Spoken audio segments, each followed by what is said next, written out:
Assalamualaikum warahmatullahi wabarakatuh. Salam sejahtera bagi kita semua. Kembali lagi di praktikum teknik simulasi dan data mining pada pertemuan 7. Pada pertemuan kali ini kita akan belajar yang namanya data ingestion dan exploration menggunakan bahasa pemrograman Python. Oke, sebelum kita lanjut ke materi tentang data ingestion dan data exploration, terlebih dahulu kita harus mengetahui library yang digunakan untuk data mining. Nah, di sini saya cantumkan hanya beberapa saja. Yang pertama itu ada Matplotlib, kemudian ada Plotly, NumPy, Seaborn, dan Pandas. Sebenarnya juga untuk library ini masih banyak ya, bisa teman-teman cari aja di internet untuk library-library yang digunakan untuk data mining. Nah, di sini ada NumPy atau yang disebut dengan numerical Python. Nah, NumPy ini dia library Python yang fokus pada scientific computing. Nah, di mana NumPy ini memiliki kemampuan untuk membentuk objek multidimensi array, kemudian yang mirip dengan list pada Python. Nah, keunggulan NumPy array ini dibandingkan dengan list pada Python, yaitu konsumsi memorinya itu lebih kecil serta runtimenya itu lebih cepat. Nah, NumPy juga memudahkan kita pada aljabar linear ya, terutama pada operasi pada vektor, yaitu array dimensi, kemudian matriks, array 2 dimensi atau multidimensi. Nah, selanjutnya ada Pandas atau Python for Data Analysis. Nah, Pandas ini merupakan library yang memudahkan dalam melakukan manipulasi, cleansing, maupun analisis struktur data. Nah, dengan menggunakan Pandas, itu dapat memanfaatkan 5 fitur utama dalam pemrosesan dan analisis data. Yang pertama itu ada load, kemudian yang kedua prepare, mempersiapkan data, kemudian yang ketiga ada memanipulasi data, kemudian ada modeling data, kemudian ada analisis data. Nah, Pandas ini dia menggunakan konsep array dari NumPy, namun di Pandas ini dia memberikan indeks pada array tersebut, sehingga disebut series ataupun data frame. Nah, series dia array satu dimensi, sedangkan data frame dia array multidimensi. Selanjutnya ada Matplotlib. Nah, Matplotlib ini merupakan library dari Python yang umumnya digunakan untuk visualisasi data. Matplotlib ini dia memiliki kemampuan untuk membuat visualisasi data 2 dimensi. Nah, di sini ada contoh-contoh visualisasi data dari Matplotlib. Di sini ada bar chart, kemudian ada violin chart, line chart, kemudian box plot. Di sini ada scatter, kemudian juga ada pie. Nah, ini contoh visualisasi data dari Matplotlib. Sebenarnya ini lebih banyak lagi ya. Bisa dicek saja di website dari si Matplotlib-nya. Nah, untuk jenis-jenis chart lainnya juga dapat dilihat atau dapat dibuat melalui library ini ya. Nah, yang pertama itu NumPy. Nah, untuk lebih lanjutnya teman-teman bisa belajar melalui website resminya, yaitu numpy.org, kemudian Matplotlib juga, Pandas, kemudian Scikit-learn, kemudian ada Seaborn. Oke, selanjutnya kita akan melakukan praktik Python for Data Mining part 1, yaitu melakukan data ingestion dan juga melakukan eksplorasi datanya. Selanjutnya, silakan teman-teman download terlebih dahulu ya file notebook yang sudah kami sediakan. Bisa di-download di LMS masing-masing kelas ataupun bisa download di link deskripsi video ini. Nah, setelah teman-teman mendownload file notebooknya, silakan teman-teman masuk ke browser, kemudian masuk ke Google Collaboratory. Diklik saja. Nah, di sini teman-teman apabila teman-teman pengen membuat file notebook baru, yaitu diklik new notebook. Kemudian apabila ingin mengupload file notebook ya yang sudah di-download, seperti file notebook yang sudah di-download di link deskripsi ini atau di LMS, itu diklik upload. Nah, kemudian dipilih filenya yang mana.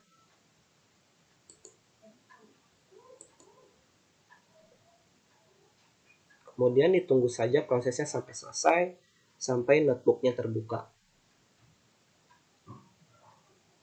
Oke, nah ini notebook dari itu latihannya sudah kita download ya.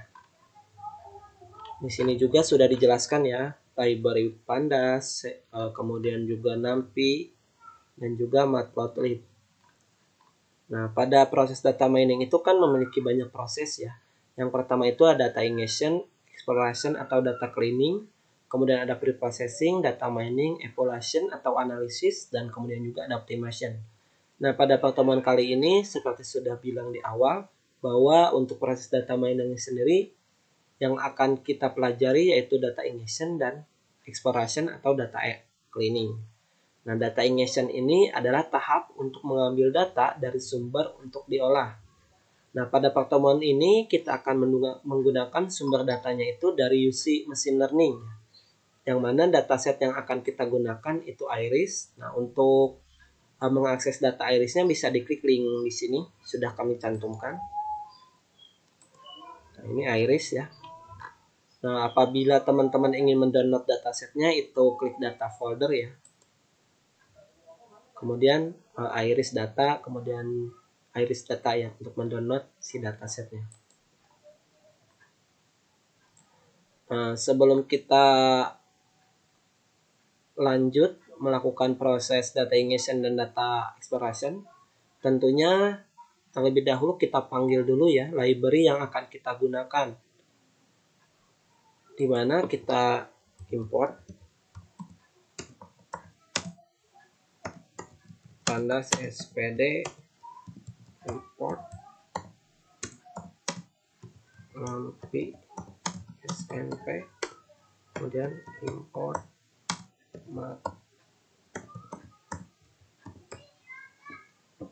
py plot.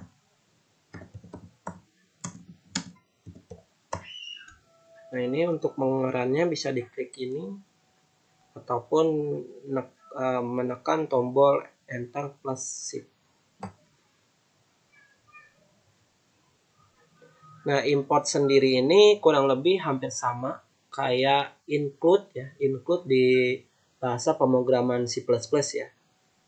Dimana kan di situ library yang di C++ sendiri yang akan kita gunakan itu kan ada IOStream, Conio. Nah, sedangkan di Python ini library yang kita gunakan itu Pandas, NumPy, dan Matplotlib ya yang akan kita gunakan pada pertemuan kali ini. Nah, di sini ada hal yang berbeda yaitu SPD, SNMP, SPLT. Nah, maksudnya apa sih? Nah, S ini adalah singkatan dari alias ya. Jadi, apabila teman-teman ingin menggunakan library Pandas ini, teman-teman tidak perlu mengetikkan Pandas, tetapi mengetikkan PD saja. Begitupun untuk NumPy itu NP, untuk Matplotlib-nya itu PLT. Nah, setelah itu untuk membaca data berekstensi CSV, kita akan menggunakan library Pandas.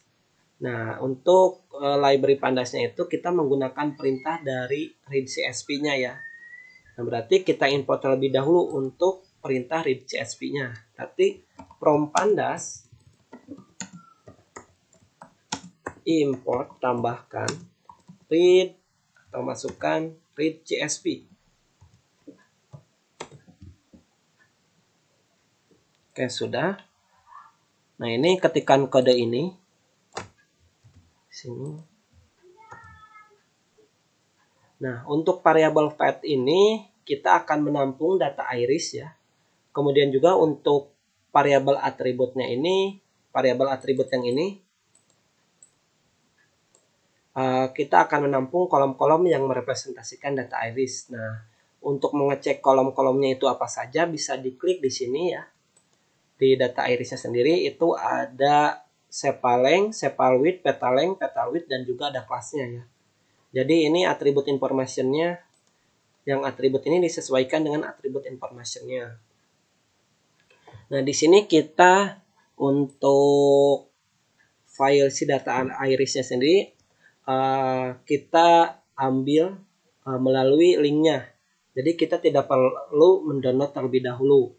Apabila teman-teman ingin menggunakan file ya, file yang sudah di-download atau yang sudah dirubah menjadi CSV, itu diklik file di sini. Mohon maaf. Di sini di folder tanda folder sini. Nah, ini diklik tanda ini.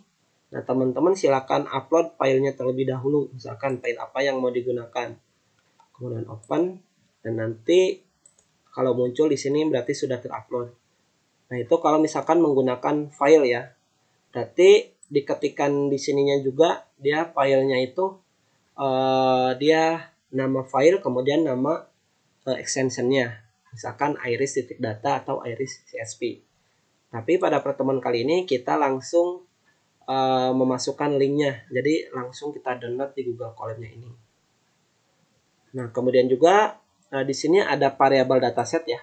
Jadi untuk penamaan variabel ini bebas ya. Namun di sini saya penamaan variabelnya itu dataset. Nah, di nama dataset ini dia read CSV, berarti membaca atau bisa juga menampung atau memanggil variabel file path, berarti memanggil link ini. Kemudian untuk name-nya sendiri, penamaan dari field-nya sendiri nanti itu atribut ya. Atribut. Nah, ini sama dengan variabel atribut, berarti nanti penamaannya itu sephalength, sephalwidth, petalength, petalwidth, ataupun kelas. Nah, kita run saja. Nah, selanjutnya kita cetak ya, yaitu dengan mengetikkan nama variabel dari datasetnya sendiri. Itu variabel dataset, kita run saja. Nah, di sini ya, atributnya sendiri ada sephalength, sephalwidth, petalength, petalwidth, kemudian ada kelas ya. Berarti kita sudah berhasil menampung atau memanggil data irisnya sendiri. Nah, sekarang kita sudah memiliki dataset ya di dalam variabel data frame yang siap untuk kita olah. Memiliki dataset, mohon maaf, di variabel dataset ya. Oke, itu sudah kita lakukan data ingestion ya. Jadi mengambil data dari sumber untuk diolah. Nah, selanjutnya kita akan masuk ke proses data exploration. Nah, setelah kita mendapatkan data yang akan kita olah, sekarang kita akan melihat bagaimana dari karakteristik data yang kita punya. Nah, kita bisa melakukan banyak hal, namun pada kesempatan kali ini, data iris ini akan dilihat. Yang pertama itu ada datanya, data yang paling atas itu bisa menggunakan fungsi head, perintah head, kemudian data yang paling bawahnya itu apa? Menggunakan perintah tail, kemudian melihat jumlah kolom dan barisnya itu menggunakan shape saja ya, shape, kemudian melihat variabel yang ada ya menggunakan variabel fungsi key, kemudian menampilkan gambaran data mulai dari jumlah data per kolom, tipe data per kolom, dan jumlah keseluruhan data itu menggunakan info, fungsi info. Kemudian juga kita akan melihat yang namanya statistika deskriptif ya. Jadi kayak sum, kemudian average-nya, nilai tertingginya, nilai terendahnya itu menggunakan fungsi describe. Nah, selanjutnya kita akan melihat data paling atas, yaitu dengan mengetik print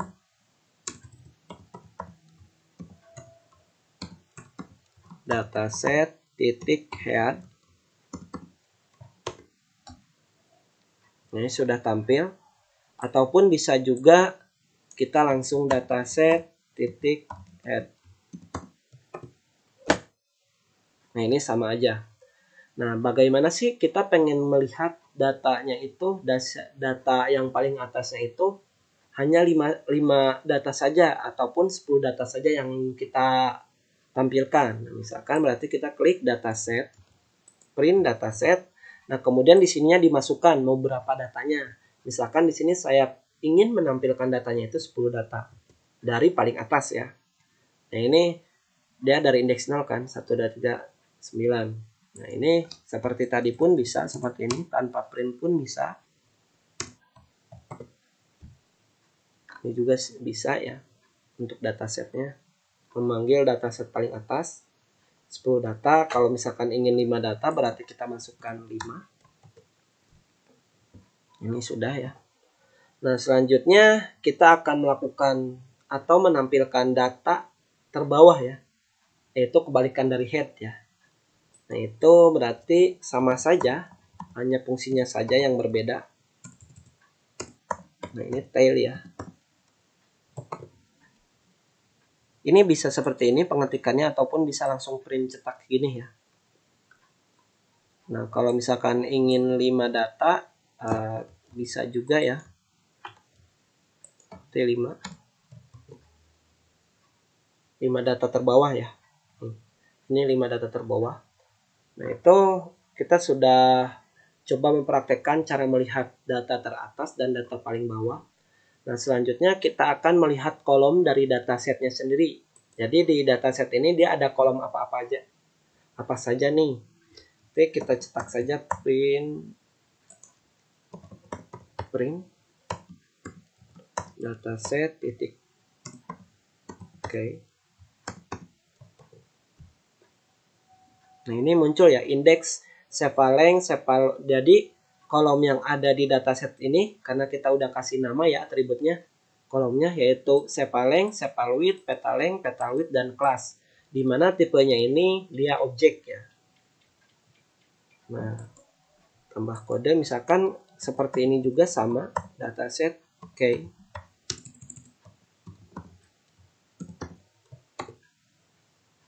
Seperti ini juga sama, dia hasilnya tetap sama. Nah, itu kita sudah melihat ya kolom apa saja sih yang ada di dataset. Nah, selanjutnya kita akan melihat ukuran kolomnya, kemudian juga baris dari si datasetnya sendiri, yaitu print dataset titik set. Nah, ini muncul ya. Dia memiliki 15 kolom dan memiliki 15 baris. Nah, gini juga bisa. Set titik set ya. Sama aja. Nah, data di atas digunakan untuk melihat ukuran data yang mana direpresentasikannya itu dalam XY, di mana X-nya itu jumlah data dan Y-nya itu adalah kolom atribut data. Pada kode di atas, kita tahu bahwa iris titik data itu mempunyai 150 instance dan 4 kolom atribut dalam satu kelas.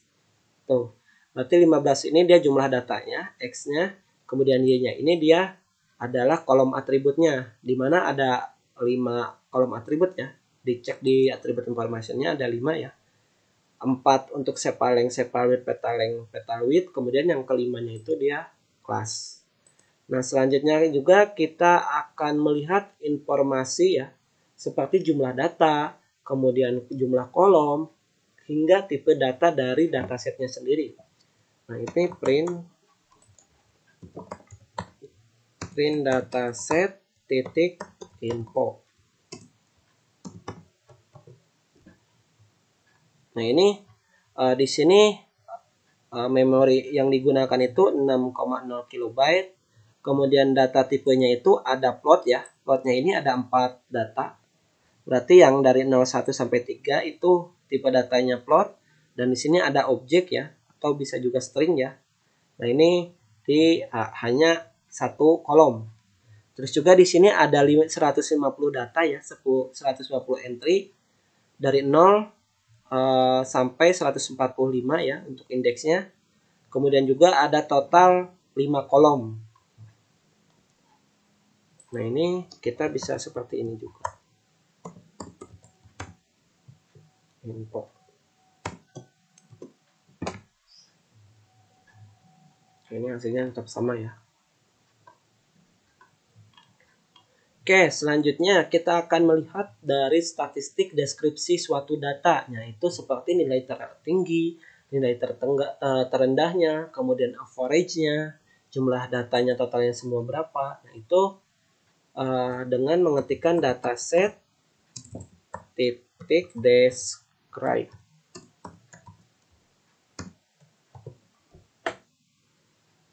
Nah, ini di mana ada jumlah datanya itu 150 ya untuk sepaleng, sepalwidth, petaleng, petalwidth, dan rata-ratanya itu min ya 5,84 untuk sepaleng, 3,054 sepalwidth. Kemudian standar deviasinya di sini ada. Kemudian nilai terendah dari sepalengnya itu 4,3. Kemudian nilai tertingginya itu di 7,9. Nah, ini 25%, datanya 5,1, 50%, 75%. Oke, untuk data exploration sudah kita lakukan ya.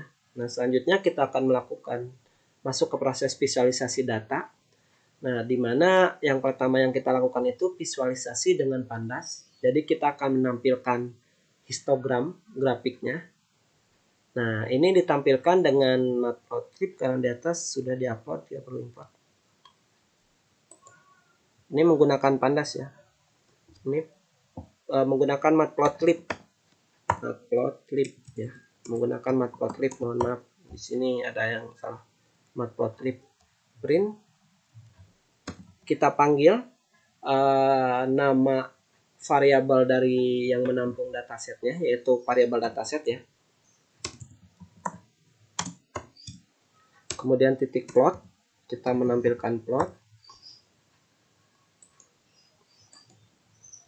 Kemudian karena kita ingin menampilkan histogram, berarti kita tulis his bin 15.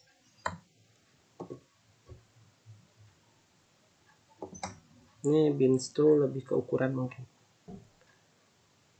Nah, di sini kita sudah menampilkan ya grafiknya, itu histogram. Di sini ada frekuensinya. Ini 3. Dia data yang paling tingginya itu paling besar sepal width ya. Ini kemudian juga yang paling rendah tuh yang hijau ya, petal. Nah, selanjutnya juga kita akan melakukan membuat scatter plot. Nah, ini scatter plot ini kita akan memperlihatkan hubungan dua variabel atau akses. Nah, ini yang akan kita tampilkan itu kita ingin mengetahui hubungan antara variabel yaitu sepaleng dan petaleng.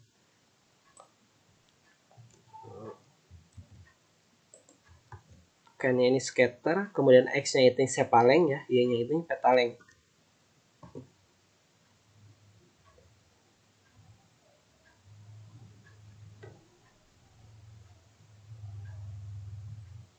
Oke, nah di sini ada ini ya, dari scatter plotnya.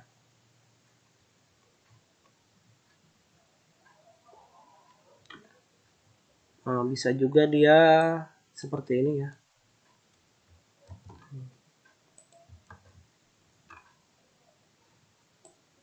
PLT gridnya.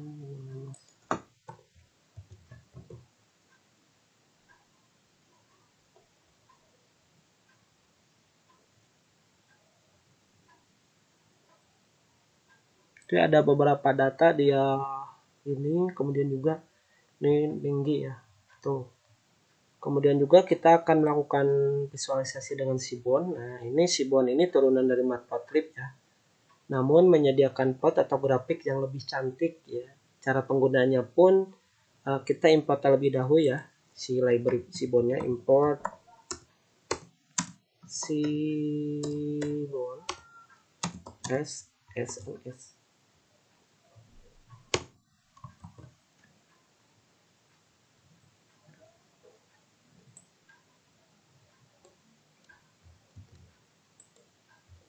Di sini hue-nya itu kita tampilkan dari kolom si kelas ya. Jadi mungkin kalau misalkan penamaan kolom kelasnya itu ada kolom kelas atribut, misalkan berarti dikliknya itu kelas atribut. Nah, di sini hue-nya itu dia kelas ya, kolom kelas atau atribut kelas. Di mana nanti scatternya itu dia hubungan antara sepaleng dan petaleng.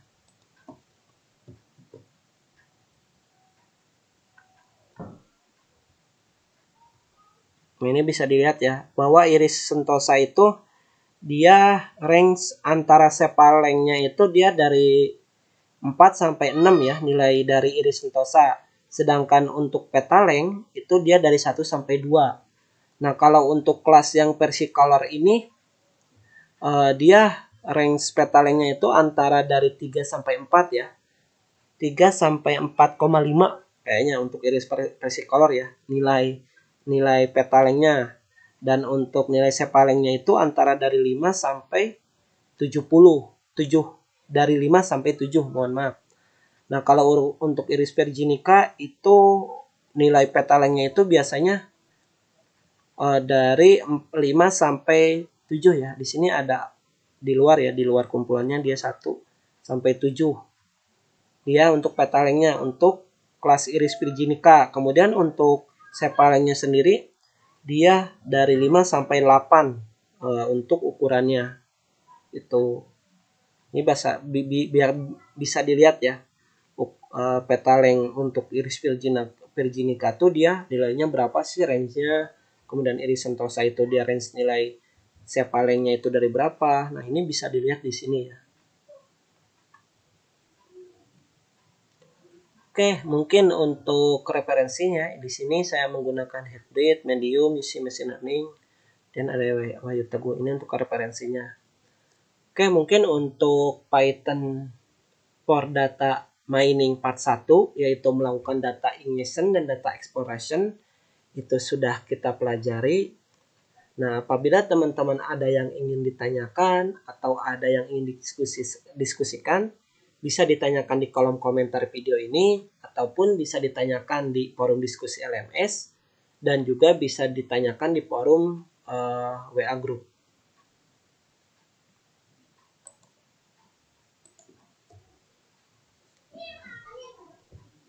Oke, sebelum ditutup, di sini ada tugas ya. Nah, tugas ini bersifat individu. Silakan lakukan proses data ingestion, data exploration, dan visualisasi data ya. Seperti yang sudah kita praktekkan tadi. Nah, untuk datasetnya sendiri yang digunakan itu dataset yang sudah di list ya. Atau yang digunakan pada saat proses data mining menggunakan WK. Jadi dataset itu ya yang digunakan pada tugas ini. Nah, untuk petunjuk pengerjaannya silakan dikerjakan secara individu. Nah, dikerjakannya itu menggunakan Google Collaboratory ya. Jadi silakan teman-teman buat notebook baru ya di Google Collaboratory. Dan nanti format nama filenya ini tuh tugas 2 npm nama. Nah, di sini ya. Nama, kemudian upload link Google Colab yang sudah disetting hak aksesnya menjadi anyone with link view assignment yang sudah disediakan di LMS. Nah, untuk batas pengumpulan akhirnya itu bisa dilihat di LMS Unpak ya di masing-masing kelasnya. Nah, oke, nanti ya di sini nama filenya itu kan tadi berarti tugas 1 npm siapa, namanya siapa. Misalkan di sini saya contohkan nih. Misalkan tugas 2 06 Tunanto. Nah, tadi kan yang diupload di LMS-nya itu dia hanya link dari Google Colab-nya. Nah, itu caranya diklik share atau bagikan.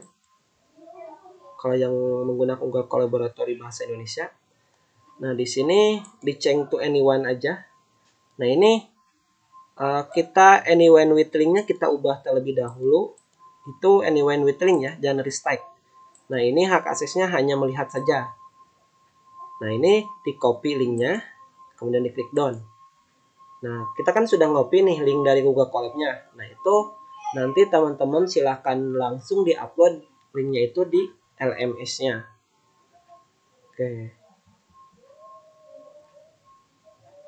Oke, mungkin cukup sekian yang bisa saya sampaikan. Jangan lupa subscribe, comment, like, and share supaya kita bersemangat selalu untuk membuat materinya. Kurang lebihnya mohon maaf apabila selama praktikum tadi ada perkata-kataan saya yang kurang berkenan. Terima kasih. Wassalamualaikum warahmatullahi wabarakatuh.